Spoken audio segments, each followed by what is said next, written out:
...21 Kasım 2016 tarihinden beri Van Valiliği tarafından ard arda eklenen eylem etkinlik yasakları kararlarıyla 5 yıldır Van'da kesintisiz bütün eylem ve etkinlikler yasaklanmış durumda. Yani o günden bugüne Van'da her türlü eylem ve etkinlik yasak.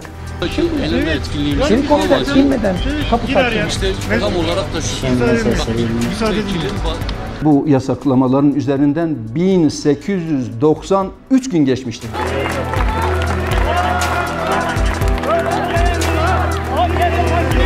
Kendisine muhalif olan tüm güçleri susturmak için bu eylem ve etkinlik yasaklarını sürdürüyorlar.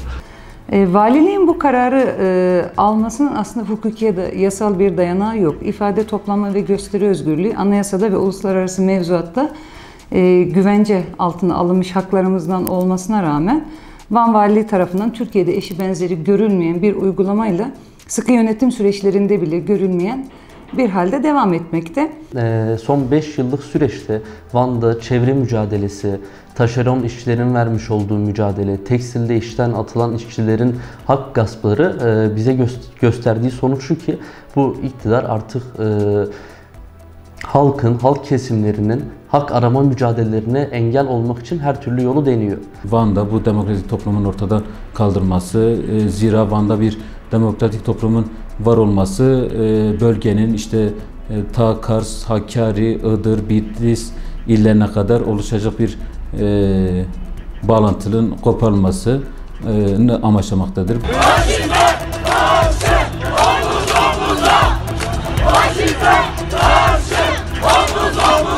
Hepimiz biliyoruz, Türkiye'de bir darbe girişimi oldu.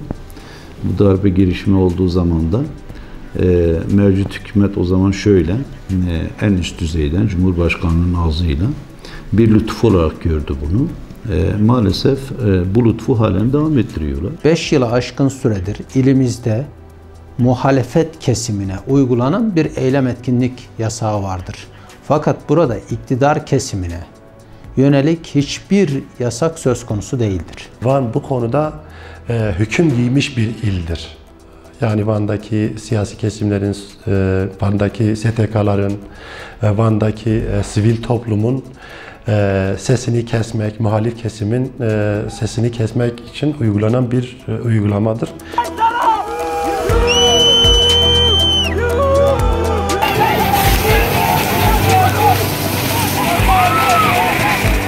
Van'da sistematik olarak anayasal bir hakkın kullanımına ilişkin temel bir hak ortadan kaldırılmış durumda.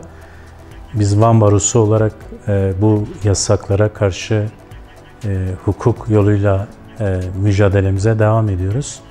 Bu konuda 14 tane ayrı dava açtık ama maalesef bu 14 dava da aynı gerekçelerle reddedildi. Bizce yapılmak istenmesinin sebebi toplumsal bir dizayn boyutunun uygulanıyor olması, insanların düşüncelerinin iyiliş edilip aslında zihinlerinin dönüştürüldüğü boyutuyla bir değerlendirme yapsak çok da yanlış olacağını düşünmüyorum.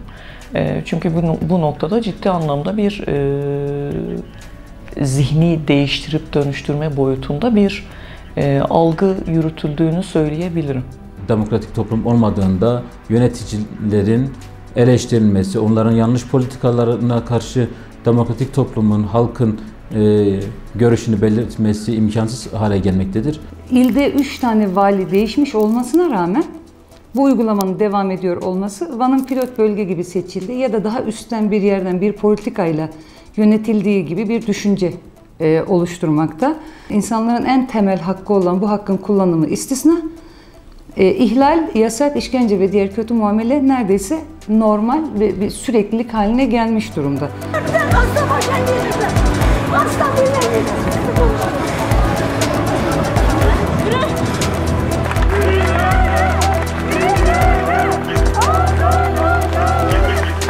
tarafıyla ulusal baskı ciddi anlamda artmış durumda. Artık halkın iradesi her anlamda kayyumlarla hiçe çıkarılmaya çalışılıyor.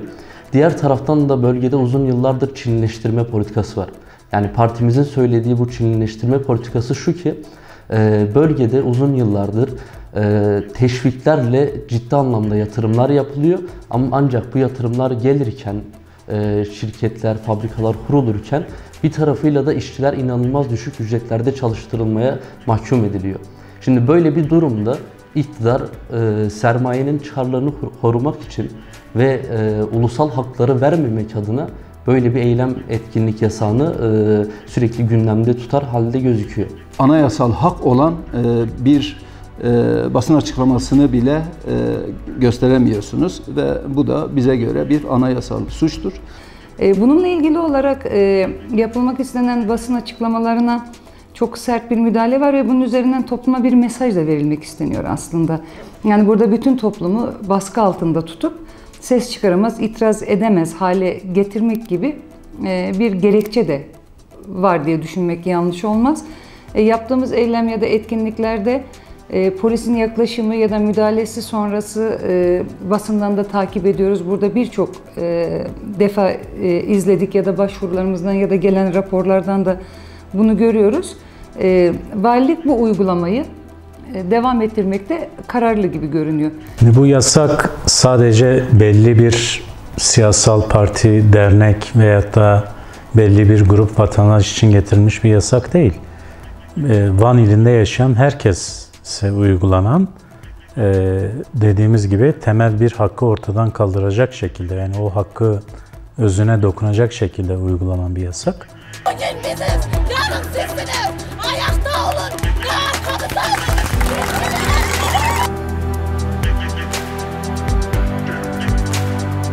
Yaptığınız bir kere her şeyden önce hukuksuz, bir tutum ve yaklaşımdır. Bunu asla kabul etmiyoruz. Bu bir işgaldir. Türkiye'nin ekonomik, sosyal, siyasal alanlarda çoklu bir kriz yaşadığını da hepimiz biliyoruz. Şimdi çoklu krizlerin yaşadığı bir toplumda, bir ülkede gerçekten halkı susturmanın en kolay yolu antidemokratik yollarla, gayri yasal yollarla gerçekten halkı bir şekilde bastırmak, kamuoyunun sesini doyurmamasını sağlamanın yoludur bu. Böyle değerlendiriyoruz. Halk zamlara karşı sesini duyurmaya çalıştığı zaman muhalefetten ciddi derecede engeller geliyor. Yani AKP'nin ekmeğine yağ sürmeyin, seçimi bekleyin, sandığı bekleyin deniyor. Ancak şu an biz Van'daki bu durumdan bir Türkiye'nin özetini çıkartabiliriz. Yani eğer iktidarın ekmeğine yağ sürseydi böyle şeyler, iktidar bu eylem etkinlik yasağını ısrarla sürdürür olmazdı. Yani biz biliyoruz ki emekçi halkın, gençlerin, kadınların temel mücadele dinamiği, temel mücadele alanları sokaklardır. Sadece evde oturup seçimi bekleyerek, sandığı bekleyerek, 5 yılda bir sandığa giderek bir demokrasi faaliyetinin içerisinde tam anlamıyla bulunmuş olmayız. Çeşitli illerinde örgütlü olan sivil toplum kuruluşları eylem etkinlik kararı alıyor. Mesela Türkiye'deki bütün illerde bu eylem etkinlikleri yapılabiliyor. Fakat Van'da bu yasak. Van'da bu eylem etkinlik gerçekleştirilemiyor. Van ayrı özel bir yasayla ya da anayasayla yönetilmiyorsa, Türkiye Cumhuriyeti'nin bir kenti ise ve aynı anayasa ve uluslararası sözleşmeler burası için de geçerliyse bu uygulamanın hukuki, yasal bir uygulama olmadığı, tamamen keyfi, ideolojik, halkı sindirme, bastırma ya da ses çıkaramaz hale getirmek için antidemokratik ve kesintisiz bir uygulama olduğu nettir.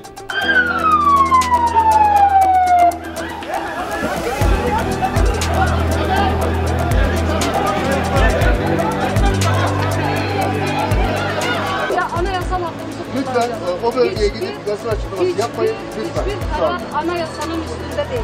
Muazzez Hanım lütfen diyorum. Yasaklamanın olduğu süreçte sizlerin basın açıklaması yaptırmamız mümkün değil. Artık bunun ilimizin gündeminden kalkması gerektiğine inanıyoruz. Bugün sokaklar vatandaşındır, insanlarındır ve bu insanları temsil eden siyasi partiler, sivil toplum kuruluşları yeri geldiği zaman sokakta, caddede, çarşıda pazarda toplumun menfaatine yönelik, mevcut sıkıntılara yönelik açıklamaları rahatlıkla yapabilmelidir. Bu yasakların artık son bulması gerektiği kanaatindeyim. Bu sadece Doğu Güneydoğu'da uygulanan bir uygulamadır. Türkiye genelinde değil, Doğu Güneydoğu'da uygulanan, özellikle Van'da uygulanan bu uygulama ise bizde aklımızda şunu getiriyor. Sadece bu coğrafyada Kürtler olduğu için bu uygulamalara maruz kalıyoruz. Bizim için bu anlam ifade ediyor ve bu da çifte standart anlamına geliyor Doğu ile Batı arasında. Kürtlerin kendisini ifade edebilecekleri, kendi düşüncelerini, kendi fikirlerini, kendi yaptıklarını ifade etmek, kamuoyuna bilgilendirmek ve bu konuda duyarlılık olması açısından etkinlik yapmak istiyorum. Dolayısıyla Van'daki yasaklar tamamen Kürtlerin kendisini ifade etmeye yöneliktir. Susma, sustukça söyle sana gelecek.